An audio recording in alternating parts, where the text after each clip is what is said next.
नमस्कार दोस्तों, आज मैं आपके सामने सीता माता की नित्य-नेम की कहानी लेकर आई हूँ। सीता माता की कहानी। यह कहानी सीता माता कहती थी और श्री राम इसे सुना करते थे।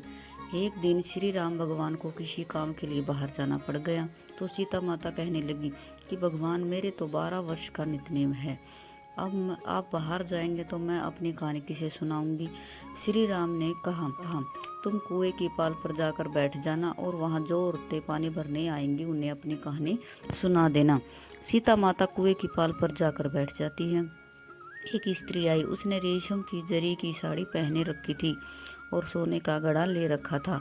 सीता माता उसे देख कर कहती है, बहन, मेरे 12 वर्ष का नित्य-नेम सुन लो। पर वह औरत बोली कि मैं तुम्हारा नित्य-नेम सुनूंगी तो मुझे घर जाने में देर हो जाएगी, मेरी सास मुझसे लड़ेगी। उसने कहानी नहीं सुनी और चली गई। उसकी रेशम जरी की साड़ी फट गई और सोने का घड़ा मिट्टी के घड़े में बदल गया। सास ने देखा तो पूछा कि ये किसका दोष अपने सिर लेकर आ गई है। बहू ने कहा कि कुएं पर एक औरत बैठी थी और उसने कहानी सुनने के लिए कहा और मैंने मना कर दिया, जिसका यह फल मिला है।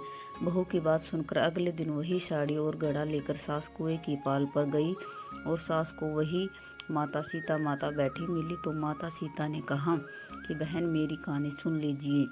सास बोली कि एक बार छोड़, मैं तो 4 बार कहानी सुन लूँगी।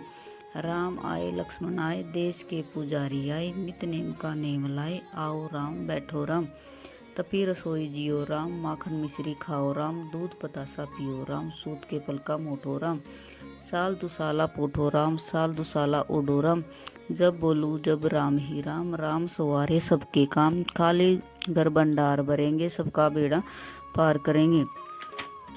राम श्री राम, जय जय राम। सास बोली कि बहन, कहानी तो बहुत अच्छी लगी। कहानी सुनकर सास घर चली गई और उसकी साड़ी फिर से रेशम जरी की बन गई और मिट्टी का घड़ा फिर सोने के घड़े में बदल गया। बहू कहने लगी, सासू माँ, आपने ये सब कैसे किया? सास ने कहा, तू दोष लगा के आई थी और अब मैं दोष उतार कर आई हूँ।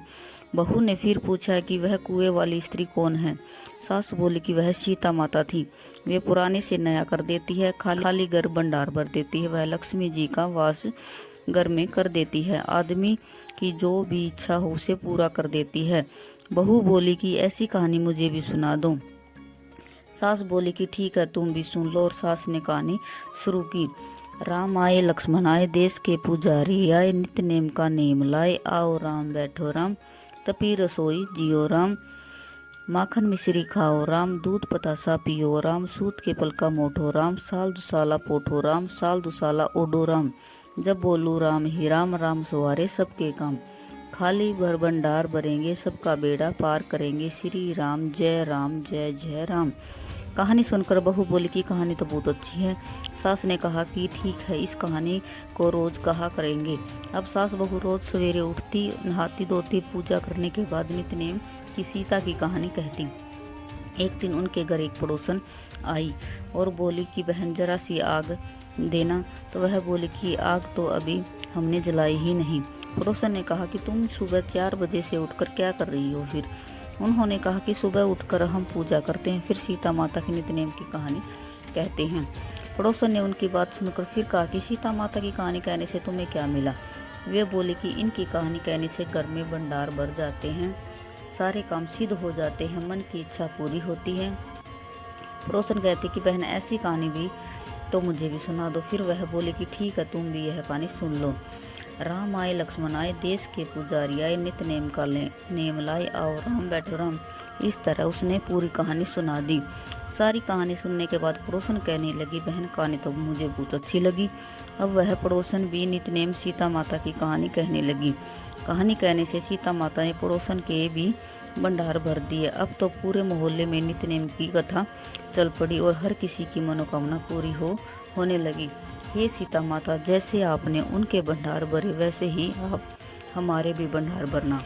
कथा समाप्त। आपको मेरी कथा अच्छी लगी हो तो प्लीज़ कमेंट करके ज़रूर बताएं और हमारे चैनल पर आप नए आए हो तो हमारे चैनल को सब्सक्राइब करें। धन्यवाद।